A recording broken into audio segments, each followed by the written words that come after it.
শুক্রবার ধর্মতলায় ককরোচ পার্টির বিক্ষোভ মিছিলে অরাজকতার ঘটনার প্রতিবাদে শনিবার বিধানসভায় প্রতিবাদ বিজেপি বিধায়কদের। বিধানসভায় আম্বেদকর মূর্তির পাদদেশে কালো ব্যাজ পরে সাংবাদিকদের ওপর এই বর্বরচিত হামলার বিরুদ্ধে প্রতিবাদ কর্মসূচি করেন তারা।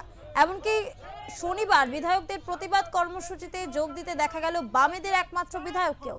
বিজেপি বিধায়কেরা এই ঘটনার তীব্র নিন্দা এবং দ্রুততার সাথে ঘটনার বিচারের কথা জানান। সাংবাদিকদেরকে হামলা করা হলো কেন?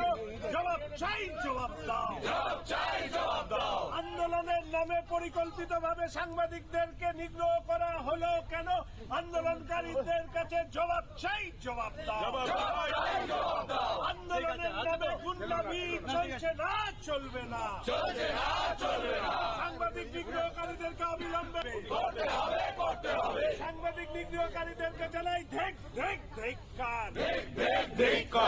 পুরুষদের মতন সাংবাদিকদেরকে নিগ্রহকারীদেরকে জানাই পুরুষের মতন সাংবাদিকদেরকে নিগ্রহকারীদেরকে জানাই বন্দে বন্দে ভারত মাতা কি, ভারত মাতা কি।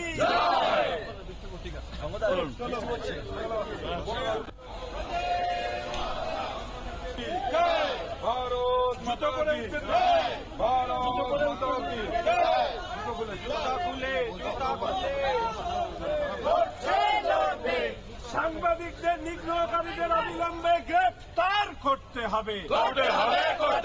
সাংবাদিকদের নিগ্রহকারীদেরকে অবিলম্বে গ্রেফতার করতে হবে।